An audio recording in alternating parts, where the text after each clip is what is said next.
मोहतरम दोस्तों, अस्सलाम वालेकुम वरहमतुल्लाहि वबरकातुहू। दोस्तों, 6 गुनाह ऐसे हैं जो कि रिस्क को ख़त्म कर देते हैं जाहिर सी बात है, हर इंसान ये चाहता है कि अल्लाह मेरे रिस्क में खूब बरकत फरमाए, मेरे रिस्क में खूब बरकत नाजिल फरमाए, मेरा कारोबार खूब अच्छा चले, मुझे रोज़ाना काम अच्छा मिले, मेरे पास खूब दौलत हो। लेकिन ये 6 गुनाह ऐसे होते हैं जिसकी वजह से इंसान का कारोबार ठप हो जाता है, इंसान का रिस्क कम हो जाता है, धीरे धीरे करके इंसान का रिस्क खत्म होने लगता है, इंसान तबाह और बर्बाद हो जाता है। क्यों? किस वजह से? इन 6 गुनाहों की वजह से।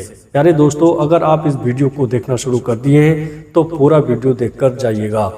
हो सकता है कि आप इसमें से कोई एक गुनाह कर रहे हो जिसकी वजह से आपका कारोबार ना चल रहा हो, जिसकी वजह से आपके रिस्क में तंगी आ रही हो, जिसकी वजह से आप परेशान हाल रह रहे हो, जिसकी वजह से आप मुसीबत और परेशानी में चल रहे हो और आपके घर की बरकत ख़त्म हो चुकी हो। तो ये पूरी वीडियो देखिएगा। हो सकता है कि इस वीडियो को सुनने के बाद अगर आपने इस पर अमल कर लिया और उस गुनाह को छोड़ दिया तो फिर आपके घर में खूब बरकत होगी, रिस्क में इजाफा होगा, रिस्क में बरकत नाजिल होंगी, कारोबार आपका अच्छा चलेगा और घर की परेशानियां, बीमारियां और मुसीबतें दूर हो जाएंगी। अब आइएगा, वो 6 गुनाह कौन से हैं जिसकी वजह से इंसान का रिस्क जो है धीरे धीरे करके ख़त्म हो जाता है और कम होने लगता है। नंबर 1, प्यारे दोस्तों, मैं भी आपको बता रहा हूँ। देखिएगा, एक शख्स हज़रत अली करमुल्लाह वजुल करीम की बारगाह में हाजिर हुआ और अर्ज़ करने लगा, हुजूर मौलाए कायनात, ये बताइए कि वो कौन से ऐसे गुनाह हैं जिनकी वजह से इंसान का रिस्क कम होने लगता है और वो गुनाह उन गुनाहों की वजह से इंसान का रिस्क ख़त्म हो जाता है। तो मौलाए कायनात रज़ी अल्लाह ताला अन्हु ने इरशाद फरमाया कि रसूलुल्लाह सल्लल्लाहु ताला अलैहि वसल्लम ने इरशाद फरमाया, नंबर 1, मैं अभी आपको बता रहा हूँ। देखिएगा, एक शख्स हज़रत अली रज़ी अल्लाह ताला अन्हु की बारगाह में हाजिर हुआ और अर्ज़ करने लगा, हुजूर मौलाए कायनात, ये बताइए कि वो कौन से ऐसे गुनाह हैं जिनकी वजह से इंसान का रिस्क कम होने लगता है और वो गुनाह उस गुनाहों की वजह से इंसान का रिस्क ख़त्म हो जाता है। तो मौलाए कायनात रज़ी अल्लाह ताला अन्हु ने इरशाद फरमाया कि रसूलुल्लाह सल्लल्लाहु ताला अलैहि वसल्लम ने इरशाद फरमाया, नंबर 1, पहला गुनाह सूद खाना, सूदखोर जिसे कहते हैं। अगर कोई सूदखोर है, सूदखोर जिसे कहते हैं, अगर कोई सूदखोर है तो सूदखोर का अंजाम बहुत बुरा होता है और सूदखोर से हर इंसान बचता है। अगर आपके गांव में कोई सूदखोर है जो सूद खाता है और सूद खाता हो, अगर आपको पता चल जाए कि इसका काम सूद का है, ये सूद का कारोबार करता है, ये सूद खाता है, तो आप कभी उसके घर खाना खाने के लिए नहीं जाएंगे, कभी आप उसके घर में दावत में नहीं जाएंगे, कभी उसके साथ बैठना आप पसंद नहीं करेंगे। क्यों? इसलिए कि सूदखोर का अंजाम यहाँ भी बुरा होता है और आखिरत में भी बुरा ही होता है।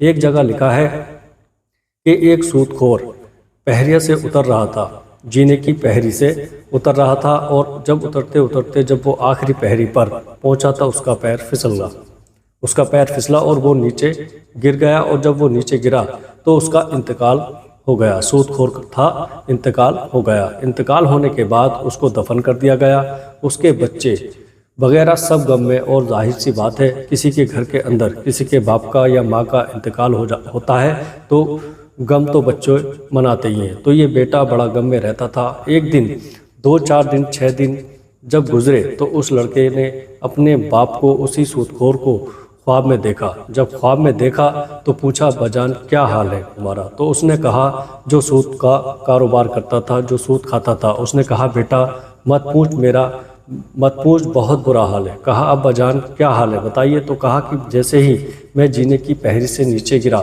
ज़मीन पर नहीं गिरा, जैसे ही मेरा इंतकाल हुआ फ़ौरन मैं जहन्नुम में चला गया, मुझे जहन्नुम में डाल दिया गया।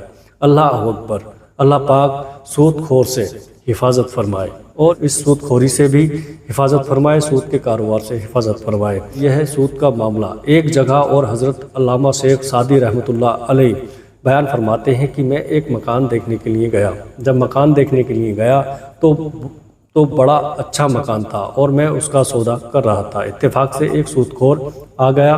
कौन आ गया? सूदखोर, जो सूद का कारोबार करता था। आकर के सलाम किया। सलाम करने के बाद میں کہا کہ حضرت کیا آپ یہ مکان لے رہے ہیں؟ بولے ہاں یہ مکان میں لے رہا ہوں۔ تو کہنے لگا بڑا اچھا مکان ہے، بڑا خوبصورت، کوئی عیب اس کے اندر نہیں ہے، آپ اسے لے لیجیے گا، اور میں بھی اسی محلے میں رہتا ہوں، آپ میرے پڑوسی ہو جاؤ گے، اسے آپ خرید لو آنکھیں بند کر کے، بڑا اچھا مکان ہے، کوئی عیب نہیں ہے اس میں۔ تو حضرت علامہ شیخ سعدی رحمۃ اللہ علیہ جانتے تھے کہ یہ سود خور ہے۔ جب اس نے کہا کہ لے لو تو پھر آپ نے وہ مکان نہ لیا، کیوں؟ اس لیے کہ سود خور کا پڑوس ہو جائے گا۔ کس کا پڑوس ہو جائے گا؟ کہ سود خور کا میں پڑوسی بن جاؤں گا، اس لیے وہ کہہ رہا تھا سود خور کے اس مکان میں کوئی عیب نہیں ہے۔ تو حضرت علامہ شیخ سعدی رحمۃ اللہ علیہ بیان کرتے ہیں، فرماتے ہیں کہ تجھے ہی تو عیب نہیں دکھائی دے رہا، لیکن مجھے بہت بڑا اس کے اندر عیب دکھائی دے رہا ہے کہ میں ایک سود خور کا پڑوسی کہلاؤں گا، ایک سود خور کا پڑوسی اس مکان کو خریدنے کے بعد بن جاؤں گا۔ اس لیے آپ نے کہا کہ یہ مکان اگر مجھے فری میں بھی ملے گا تب بھی میں اس مکان کا میں سودا نہیں کروں گا، اس مکان میں نہیں رہوں گا۔ یہ کہ آپ چلے گئے، کیوں؟ اس لیے کہ آپ جانتے تھے کہ یہ سود خور ہے۔ تو میرے پیارے اسلامی بھائیوں، اسلامی بہنوں، سود خور کا انجام بہت برا ہوتا ہے۔ اب آئیے گا دوسرا گناہ کون سا ہے؟ دوسرے گناہ کے بارے میں حضرت مولا کائنات حضرت علی رضی اللہ تعالیٰ عنہ ارشاد فرماتے ہیں کہ کسی نیک عورت پر تہمت لگانا، اگر کوئی نیک عورت متقی اور کوئی پرہیزگار عورت ہے یا کوئی لڑکی ہے تو اس کے اوپر تہمت لگانا یہ بہت بڑا گناہ ہے، یہ بہت بڑا گناہ ہے۔ کیوں؟ اس لیے کہ ایک تو اس لڑکی کا رشتہ ہو رہا ہے، محلے میں آپ رہ رہے ہیں، آپ اس غریب کی لڑکی سے اپنے گھر میں مطلب کسی بیٹے سے شادی نہیں کر سکتے، لیکن اس رشتے میں بھٹکر مار کر کے بہکا کر کے وہ رشتہ ختم کروا دیتے ہو، لیکن ایسا نہیں کرنا، اس لڑکی پر آپ کو تہمت نہیں لگانا ہے۔ لیکن ایک بات یاد رکھیے گا، اگر آپ کسی کی بیٹی کے ساتھ اگر غلط کریں گے تو لوٹ کے آپ کے اوپر بھی وہ آئے گا، آپ کی بیٹی کے ساتھ بھی غلط ہوگا، اور یہ قرض آپ کو اپنے گھر سے چکانا پڑے گا۔ اس لیے آپ کو کبھی بھی کسی نیک عورت پر، کسی بھی عورت پر، کسی بھی لڑکی پر تہمت نہیں لگانا ہے، یہ بہت بڑا گناہ ہے۔ اب آئیے گا نمبر 3، کسی کا مال ہڑپنا۔ کسی سے آپ نے قرضہ لے لیا اور قرضہ لینے کے بعد میں آپ پھر اسے قرضہ دینا بھول گئے، آپ نے قرضہ ہی نہیں دیا، تو اس کا مطلب ہوتا ہے مال کو ہڑپ لینا یا کسی کی کوئی چیز کو قبضے میں کر لینا اپنے دم کی بنیاد پر، اپنی طاقت کے بلبوتے پر، تو اس کا بھی بہت بڑا گناہ ہے۔ نمبر 4، چوتھے نمبر پر آتا ہے اللہ کے ساتھ کسی کو شریک ٹھہرانا۔ اللہ کے ساتھ کسی کو شریک ٹھہرانا یہ بھی بہت بڑا گناہ ہے۔